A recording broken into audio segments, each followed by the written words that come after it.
जय श्री भगवान।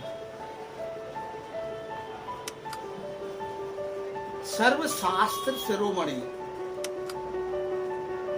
श्रीमद् भागवत गीता है। गीता सभी पढ़ते हैं, लेकिन उसमें 3 शब्द ऐसे हैं जिनमें पूरी गीता का सार है। मन मना भव, मन मना भव, मध्याजीत भव और मामेक। लेकिन उसके बावजूद भी मनुष्य शिवोहम शिवोहम शिवोहम अर्थ भी नहीं जानते। ज्ञान की सत्यता का प्रमाण परिवर्तन नजर आएगा। ज्ञान की सत्यता का प्रमाण परिवर्तन है। अगर किसी को ज्ञान है तो उसके अंदर उसका परिवर्तन उसको नजर आएगा। लेकिन भक्ति की सत्यता का प्रमाण साधु संत गुरु गोसाई ये सब है, क्योंकि ये शास्त्रों को ही पढ़ते हैं और शास्त्रों के आधार पर ही बनते हैं। शास्त्र अनुसार ही ये पढ़ाते भी हैं।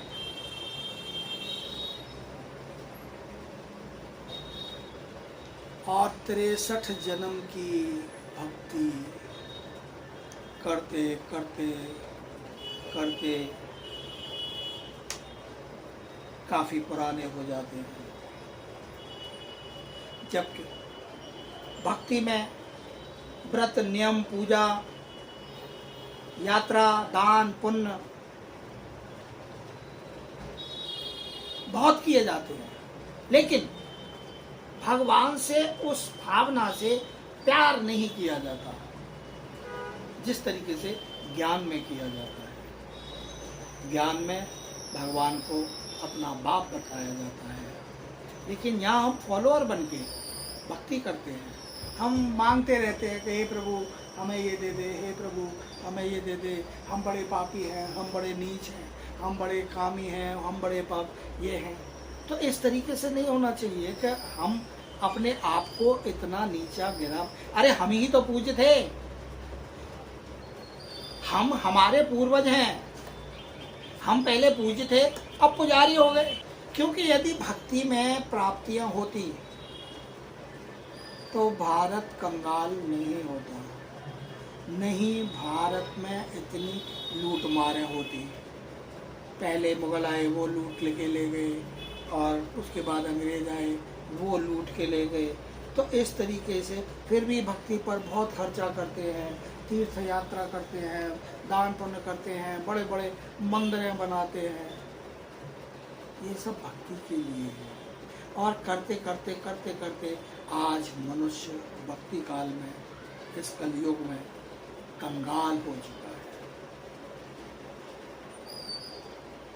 लेकिन ये जो संगम है, जैसे हर 3 साल में एक मास आता है अधिक का, जिसको पुरुषोत्तम माह कहते हैं, उसी तरीके से हर युग में एक संगम युग आता है। एक युग जाता है, दूसरा युग आता है, तो बीच का जो समय होता है उसको संगम कहते हैं। तो जितने भी संगम होते हैं वो सब उतरती कला के होते हैं। सतयुग से त्रेता में आए, जो उसके बीच का जो संगम था वो 2 कलाएं उतरती कला का संगम था। उसके बाद त्रेता से द्वापर में आते हैं तब भी कलाएं कम हो जाती हैं, द्वापर से कलयुग में आते हैं तब भी कलाएं कम हो जाती हैं। लेकिन कलयुग से अब वापस जो रिपीट ये ड्रामा का जो चक्र है, ये जो घूमना है, फिर वापस जो सतयुग आना है, तो वो फिर 16 कलाओं पर हमें पहुंचाने का काम करेगा। अतः मनुष्य को सोचना चाहिए कि यह उसका अंतिम जन्म है। मनुष्य अपने को आत्मा नहीं समझ पाता, क्योंकि वह निराकार है, दिखाई तो देती नहीं। देह अवमान में वह देह सहित देह के सभी धर्म संबंध संपर्क इनमें घुमड़ के वो फंसा रह जाता है। वह निराकार परमात्मा से बहुत दूर चला जाता है।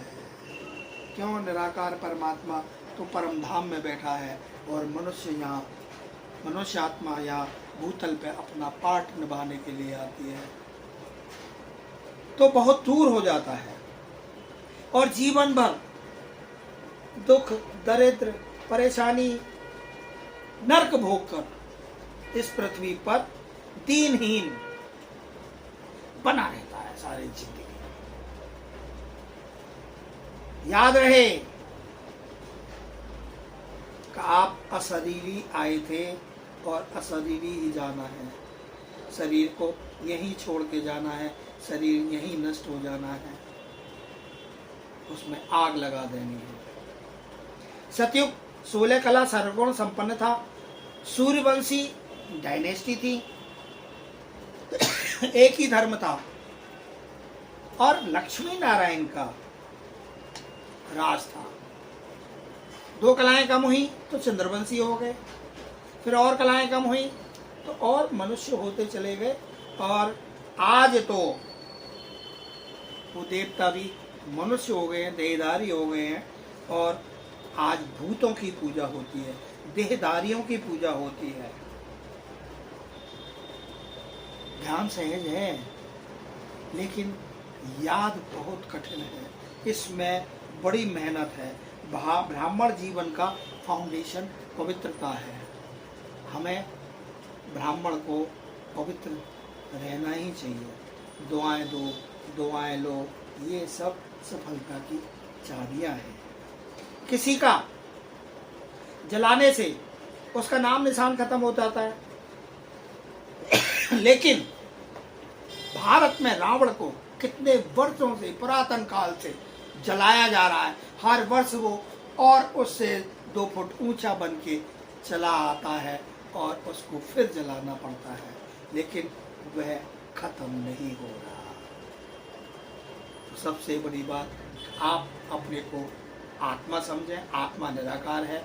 जब आत्मा को समझने लगेंगे तो उस परमात्मा जो निराकार है, वो निराकार आत्मा निराकार परमात्मा से बराबर आपको टच कराती रहेगी, बराबर आपको करंट देती रहेगी और आप चैतन्य बने रहेंगे।